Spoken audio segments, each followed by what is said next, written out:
자, 오늘 설교 제목을 이렇게 정했습니다. 멸망의 장자인가 구원의 장자인가. 시작.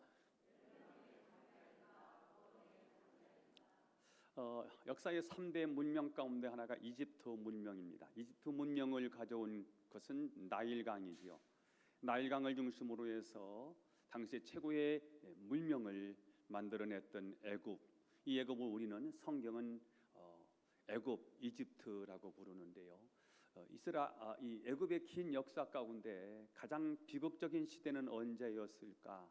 아마 여러 번의 재앙을 만났던, 하나님의 재앙이 쏟아졌던 애굽에 있었던 이스라엘 백성들이 애굽을 탈출할 때 출애굽 시즌이 아니었을까 생각합니다. 애굽 전역에 한 가지 재앙만이 아니고 또 다른 재앙이 찾아오고요. 한 가지 재앙이 겨우 해결됐다 싶으면 또 다른 재앙이 찾아오면서 이것을 10번이나 반복하면서 애굽 전체, 이집트 전체가 다 쑥밭이 되어 버렸습니다. 오늘 보면은 하나님께서 애굽에 내리진 마지막 재앙, 10가지 재앙 중에 마지막 재앙인 장자를 죽이는 재앙에 대한 말씀입니다. 5절 말씀을 읽어보겠습니다. 모세가 바룩에 찾아가서 하는 말이죠. 시작. 모든 처음 난 것은 왕 위에 앉아 있는 바로의 장자로부터 맷돌 뒤에 있는 몸종의 장자와 모든 가축의 처음 난 것 같이 죽이리니. 하나님께서 애굽에 있는 모든 초태생들, 처음 난 것, 장자들을 다 죽이겠다고 말씀하셨습니다. 자, 그러면 왜 하나님께서는 꼭 장자만 죽이겠다고 말씀하셨을까? 이 장자는 대표성을 갖고 있기 때문입니다. 대표입니다. 다 죽어야 되는데 대표로 장자만 죽었다는 말이죠. 예를 들면 우리나라와 일본이 축구를 해요. 대표 선수들이 이기면 우리나라가 이겼다고 말해요. 그 경기에서 지면 우리나라가 졌다고 말하죠. 이것이 바로 대표의 의미가 있다는 거지요. 즉 장자가 죽는 것은 애굽 사람들이 다 죽어야 되는데 대표로 장자만 죽었다는 말입니다. 오늘 마지막 재앙, 즉 장자가 죽는 재앙을 통해서 이 땅에 살고 있는 저와 여러분에게, 그리고 이 본문을 읽는 모든 독자들에게 주시는 메시지는 무엇일까? 오늘도 역시 두 가지 말씀을 함께 살펴보려고 합니다. 첫 번째입니다. 멸망의 장자인가 구원의 장자인가에 기로해서 세상의 왕자를 버리고 은혜의 자리를 선택하십시오. 이 메시지를 첫 번째 줍니다. 자, 우리는 멸망의 장자인가 구원의 장자인가에 기로에 서 있습니다. 구원의 장자가 되려고 하면 때로는 세상의 왕자를 내려놓아야 할 거예요.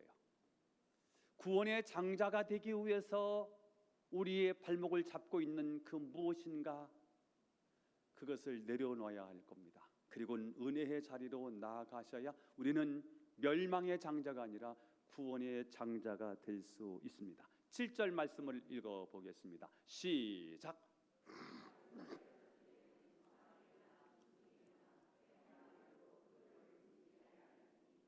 여호와께서 애굽 사람과 이스라엘 사이에 구별하는 줄을 너희가 알리라 하시니라. 애굽의 장자는 다 죽었어요. 애굽의 중재는 다 죽인다는 거예요. 그런데 이스라엘 족속들은, 이스라엘의 후손들은 혀를 못 놀리게 한다는 거지요. 그런데 혀를 놀리게 한다는 거예요. 살아있게 한다는 거죠. 자, 애굽의 장자는 다 죽었습니다. 왜냐하면 대표로 죽은 겁니다. 그런데 이스라엘 자손들의 장자는 하나님이 한 생명도 건드리지 않습니다. 애굽의 장자가 죽었다는 것은 다 죽어야 되는데 대표로 죽었다는 거예요. 자, 그렇다면 이 장자는 무엇의 장자이냐, 누구의 장자이냐 하는 것이 중요합니다. 멸망의 장자이냐, 구원의 장자이냐, 멸망의 대표냐, 구원의 대표냐 하는 것이 중요합니다. 모든 애굽의 장자들은 부족한 것이 없이 하고 싶은 대로 다 하면서 살았습니다. 돈도 시큰 벌고요, 하고 싶은 대로 마음껏 했습니다. 세상적으로 보면 부러울 수밖에 없는 사람이지만, 그런데 하나님 앞에서는 이들이 심판의 장자가 되었다는 거예요. 반면에 이스라엘 장자는 세상의 재미를 전혀 누리지를 못하고요, 하고 싶은 것도 잘 못하고요. 왜요? 신앙 때문에. 말씀대로 살려고요. 남들은 다 쉽게 하는데 그 쉽게 하는 일을 하지 않아요. 왜냐하면 하나님이 보고 계신다는 거예요. 자, 그런데 이 사람들이 바로 구원의 장자다라고 말씀하시는 것입니다. 하나님은 구원받은 백성들을 그냥 구원이 이루어지지 않아요. 내가 높아져서 뭔가 가져서 그래서 하나님께로 가는 일이 어렵잖아요. 그걸 내려놓게 만드세요. 고난을 통해서, 어려움을 통해서 우리 안에 있는 높아진 마음을 다 빼내세요. 우리 안에 있는 하나님보다 높아져 있는 그 마음, 그 교만한 마음을 다 빼십니다. 완벽하게 성결하게 할 수는 없을지라도, 완벽하게 우리를 성화의 사람으로 만들 수는 없을지라도 어느 정도 거룩하게 하셔서 우리를 천국으로 데려가십니다. 만약에 우리를 거룩하게 하지 않으면 천국에 가서도 혈기를 부리면서 자기 하고 싶은 대로 다 하려고 할 것입니다. 요즘 사람들은 몸무게를 줄이려고 거의 목숨을 걸고 다이어트를 합니다. 그런데 가장 빠지기 어려운 것이 뭐라고 해요? 지방이 그렇게 빼기가 어렵다고 그래요. 그런데 여러분, 지방보다 더 빼기 어려운 것이 무엇인지 아십니까? 우리 몸 안에 있는 이 높아진 마음, 이 교만을 빼내기가 얼마나 어려운지 모릅니다. 자, 다이어트를 하는 것보다는 몇 배는 몇십 배는 더 힘을 들여야만 우리 안에 있는 교만이, 이 내 안에 있는 자기의가 빠지게 될 것입니다. 그래서 고난받고 낮아져서 하나님 앞에 겸손하게 무릎을 꿇게 되었을 때 우리는 천사보다 더 아름다운 하나님의 자녀가 되는 것입니다. 그래서 하나님은 우리를 만지세요. 잘 나가는데 어느 순간에 그 높아져서 더 이상 하나님을 의지할 수 없을 때, 그러면 신앙이 무너지면 다 무너지지요. 그래서 하나님은요, 그 사람에게 찾아가서 손을 대요. 어떤 문제를 주고요, 아픔을 주어서요, 깨닫게 하고요. 그래서 내가 너무 높아져서 하나님을 잊어버리고 살았구나. 그래서 하나님을 자각하고 하나님을 느끼고 하나님 품으로 돌아오게 만들어요. 이게 하나님 우리를 다루시는 방법이지요.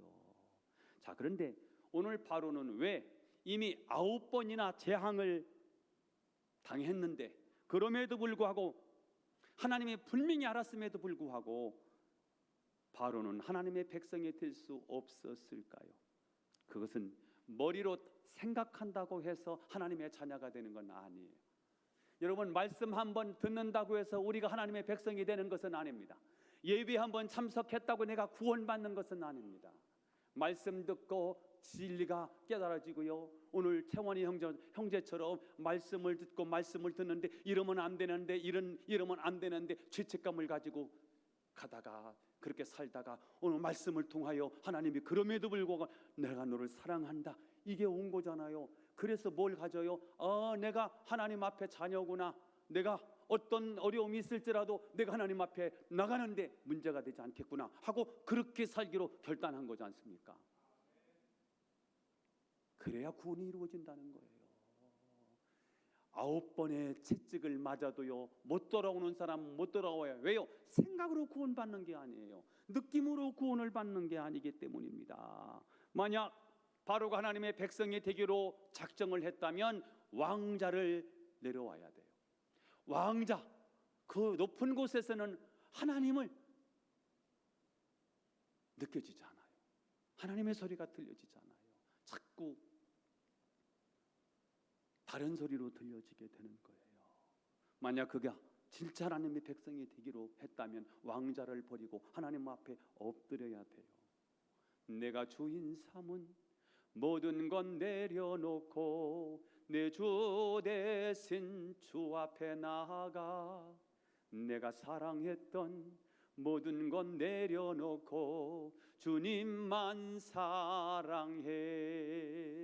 이 찬양이 그냥 찬양이 아니고요, 바로 바로가 불러야 되는 찬양이에요.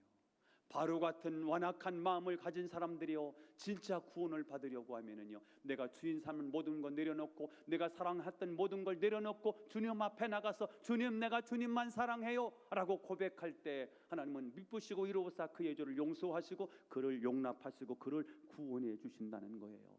만약 바로가 회개하고 하나님 앞에 엎드렸다면 그는 정말 구원을 받는 백성이 될 수 있었고요, 애굽을 진짜 하나님 나라로 만들 수 있었을 것입니다. 그러나 바로가 그렇게 하기에는 가진 게 너무 많아. 그렇게 하기에는 바로가 너무 높은 곳에 가 있어. 그렇게 하기에는 바로가 너무너무 교만이 컸어요. 그래서 그는 엎드릴 수 없었어요. 끝까지 대항하다가 밀리다가 또 살만하면 또 대들고 하다가 결국 심판을 받는 대표가 되고 말았어요. 오늘 찬송가 542장 이렇게 되어 있어요. 542장이요. 구주 예수 의지하여 죄악 벗어버리고, 구주 예수 의지하여 죄악 벗어버리고, 안위 받고 영생함을 주께 모두 얻었네. 예수 믿는 것은 받은 증거만도다. 예수 귀한 예수 믿음 더욱 주소서. 이게 그런 찬양입니다. 성악가 서준호 씨는 일찍이 성공가도를 달리면서 세상에서 부족할 것이 없는 그런 풍부한 삶을 살았습니다. 그러나 어느 날 갑작스러운 교통사고로 목뼈가 벌어지고 사지가 마비되는 그런 상황을 만나게 됩니다. 그는 병상에 누워서 엉엉 울면서 하나님 앞에 이렇게 따지면서 항변했습니다. 하나님, 내가 무슨 큰 죄를 지었다고 나에게 이렇게 하십니까? 그는 병상에서 그렇게 항변하면서 억울한 심정으로 그렇게 기도하다가 긴 병상 속에서 어느 날 자기 자신을 보게 됐습니다. 하나님 없이도 얼마든지 잘 살 수 있다고 생각했던 교만했던 자기를 깨닫게 됐습니다. 그리고 하나님 앞에 회개하면서 만나는 사람들마다 이렇게 간증하기 시작했습니다. 나는 세상의 성공이 나를 지켜줄 줄 알았습니다. 그러나 휠체어에 앉고서 비로소 하나님 앞에 겸손히 무릎 꿇는 법을 배웠습니다.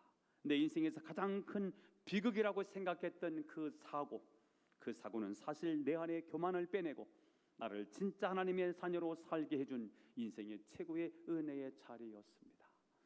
그는 사고를 통해 하나님을 새롭게 만나고요, 장애를 극복하고 다시 카네기 홀 같은 그런 유명한 이 무대에 다시 서서 하나님을 찬양하는 위대한 사역자가 됐다는 거예요.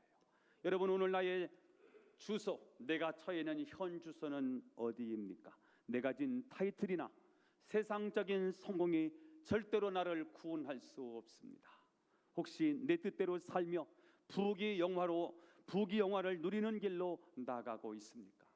여러분, 그것은 결코 복이 아니라 하나님 없는 멸망의 장자의 길로 걸어가는 길입니다. 반대로 지금 건강이 무너지고 낮아져서 고난을 겪고 계신 분이 계십니까?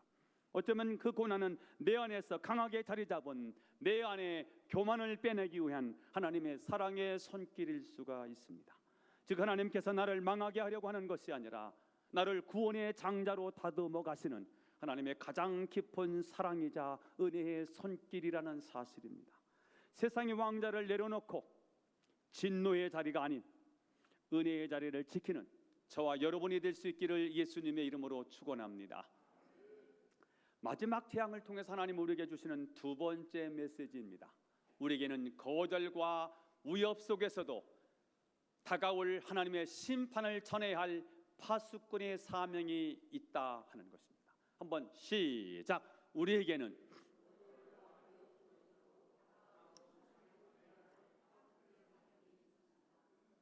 8절 말씀을 읽어볼 거예요.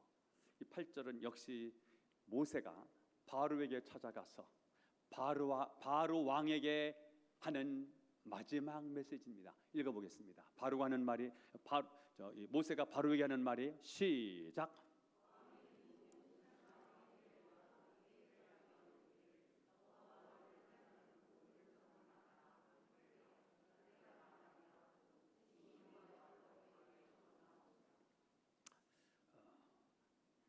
아홉 번째 재앙이 흑암 재앙이거든요. 흑암 재앙이 내려졌을 때 바로는 모세에게 이렇게 말해요. 다시는 네가 내 얼굴을 보지 못할 거다. 다시 보는 날에는 너 가만 안 둬. 너 내가 반드시 죽일 거야. 이런 엄포를 내렸거든요. 자, 그럼에도 불구하고 오늘 모세는 바로를 만나서 최종적인 재앙을 선포합니다. 그리고 바로가 끝내 거부하자 오늘 그 다음 장면을 보세요. 뭐라고 나오지요? 심히 노하여 바로에게서 나오니라. 심히 노하여 바로에게서 나오니라.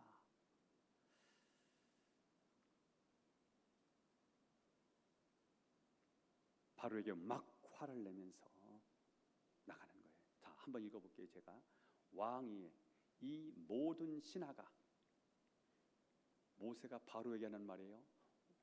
폐하 왕의 모든 신하가 내게 내려와 내게 절하며 이르기를 너와 너를 따르는 온 백성, 다시 말하면 모세 당신과 당신을 따르는 이스라엘 온 백성이 나가라 한 후에야 그때 내가 나갈 겁니다.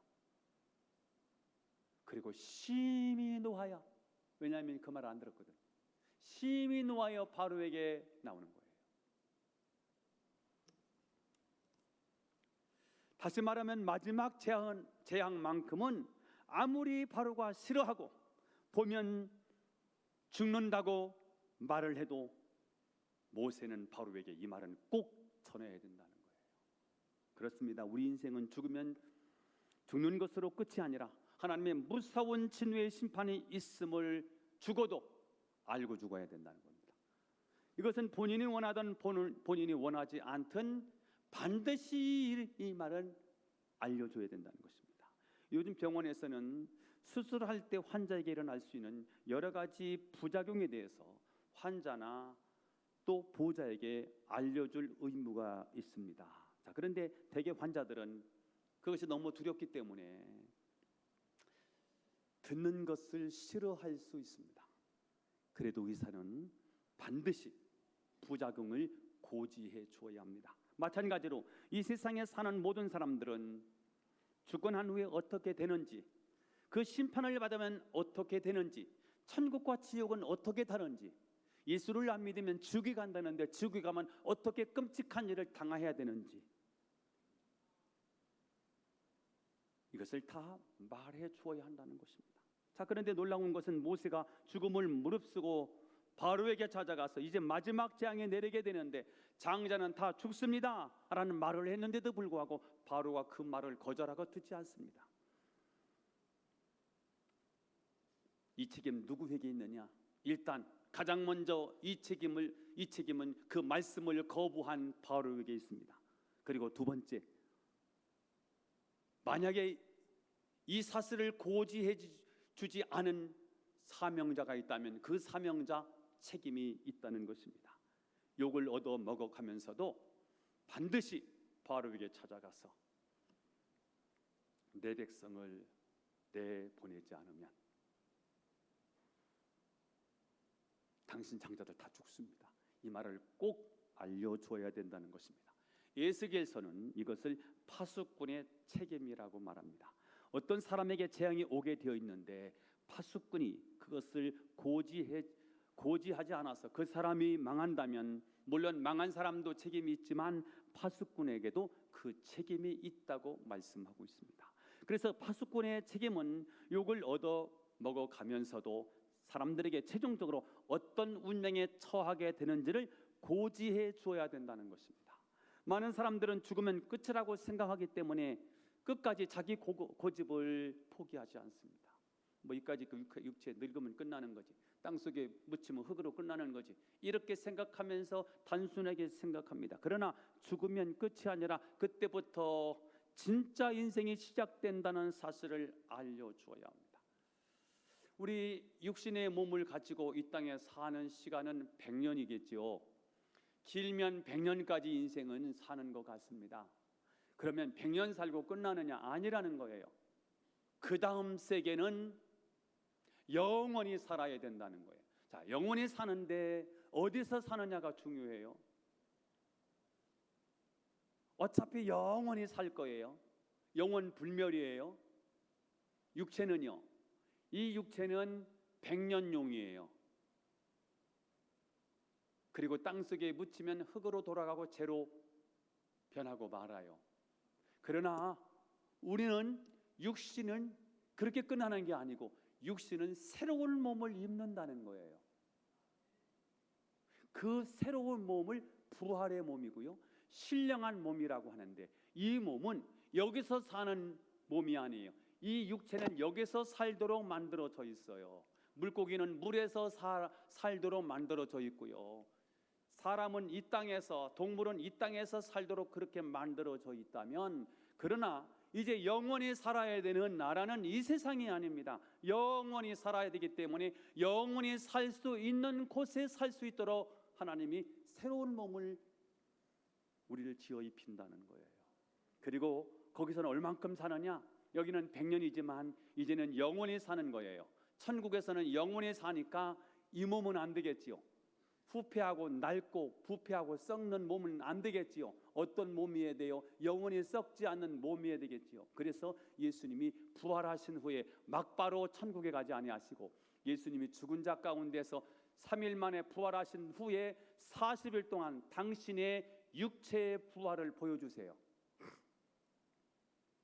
예수님을 만났는데 제자들이 예수님을 알아보지 못해. 왜 그랬을까요? 아마 다른 몸이었기 때문일 거예요. 반드시 몸은 입었는데, 그래서 도저히 예수님이 부활을 믿지 못하겠다고 했던 도마에게 예수님이 나타나셔서 만져봐, 여기 칼자국, 못자국 만져봐, 여기 창자국 한번 만져봐, 여기 와서 만져봐. 예수님 육신을 입으셨어요. 예수님이, 제자들이 갈릴리 바다에 고기 잡으러 갔어요. 아침 일찍이 음식을 다 마련하시고요, 예수님이 제자들을 불러, 얘들아 조밥 먹어라. 그 예수님이 같이 식사를 하세요. 뭘 가졌다는 거예요? 예수님이 우리와 똑같은 육체를 가졌는데 그 육체는 지금 우리가 가지고 있는 육체와 다른 거예요. 어떤 육체냐면 시간을 초월하고 이 물질을 초월하는, 이 장소를 초월하는 그런 몸을 가지셨어요. 그래서 한때는 다 닫았어요. 마가다라방에 모여 있는데요, 예수님이 그냥 오셨어요. 우리는 문을 열어줘야 들어오는데요, 문을 열어주지 않은데도 오는 몸, 이 몸이 어떤 몸이냐? 신령한 몸이에요. 부활의 몸인 거예요. 이걸 보여주세요. 우리가 죽으면 끝나는 것이 아니라 우리는 영원히 사는 몸으로 부활할 것을 우리 주님이 보여주신 거예요. 왜 40일 동안 굳이 부활하신 예수님이 여기 계셔야 될까? 당신의 부활의 모습을 제자들에게, 우리 믿는 믿음의 사람들에게 보여주셔야 그 부활의 소망을 갖고 살 거 아니겠습니까? 그래서 예수님은 40일 동안 계시면서 당신의 부활을 증거해 주셨습니다. 그러므로 중요한 게 뭐냐면, 죽으면 끝이 아니라 새로운 삶이 시작된다는 걸 알려줘야 된다는 거예요. 새로운 삶이 어떻게 시작되느냐? 영원히 사는 삶으로 시작되는데, 문제는 천국 갈 거냐 지옥 갈 거냐, 멸망의 장자냐 구원의 장자냐 하는 거예요. 멸망의 장자는 끔찍한 거예요. 그래서 이 사실을 알려줘야 한다는 거예요.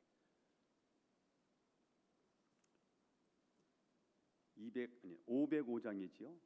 온 세상 위하여 나 복음 전하리, 이 찬양이에요. 온 세상 위하여 나 복음 전하리, 만백성 모두 나와서 주 말씀 들으라. 죄중에 빠져 헤매는 자들아, 주의 음성 듣고 너 구원받으라. 전하고 기도해 매일 증인 되리라. 세상의 모든 사람 다 듣고 그 사랑 알도록. 이게 우리의 사명이라는 거예요. 영혼 구원에 대한 강한 부담을 가졌던 스코틀랜드의 앤드루 보나르 목사님이 계셨는데요, 어느 날 마을에서 기독교 혐의주의자로 소문난 한 의사 집을 방문하게 됩니다. 자, 의사는 목사라는 소리만 들어도 치를 떨고 욕설을 퍼붓고 내쫓기로 유명한 사람이었습니다. 주변 사람들은 목사님에게 그 의사를 찾아가지 말라고 말립니다. 어차피 욕만 먹고 쫓겨날 텐데 왜 그 고생을 사서 하십니까?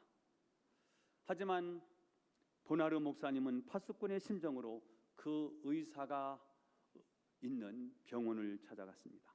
예상대로 의사는 목사님을 보자마자 화를 내면서 고함을 질렀습니다. 내 병원에서 당장 나가시오. 다시는 내 눈앞에 사라지십시오. 나가십시오. 꺼지십시오. 다시는 당신의 얼굴을 보고 싶지 않습니다. 보나르 목사님은 화를 내거나 무한해하지 아니하고 의사의 손을 잡고 이렇게 말했습니다. 선생님, 제가 여기 온 것은 선생님이 이대로 살다가 영원한 심판을 맞이할 것이 너무나 안타까워서 지옥만큼은 가지 말라 하는 말씀을 드리고 싶어서 왔습니다. 제게 침을 뱉어도 괜찮습니다. 하지만 구원의 경고만큼은 꼭 기억하셔야 합니다. 심판이 있다는 사실을 꼭 기억하셔야 합니다. 그날 이후 그 의사의 마음이 움직이기 시작했습니다. 나를 미워할 줄 알았는데 내 영혼을 진심으로 사랑하면서 욕을 먹어가면서까지 와서 이 복음을 전하는 이 사람의 이 마음을 알게 되면서 그의 강팍한 양심이 흔들리기 시작한 겁니다. 결국 강팍했던 그 의사는 자신의 교만을 회개하고요, 주님 앞에 무릎을 꿇고 복음을 받아들이고 예수를 믿게 되었다는 것입니다. 혹시 여러분, 내 가족, 내 사랑하는 이웃, 사랑하는 사람들이 심판의 길로 달려가고 있는데도 불구하고 그들이 듣기 싫다는 이유로 침묵하고 있는 것은 아닙니까?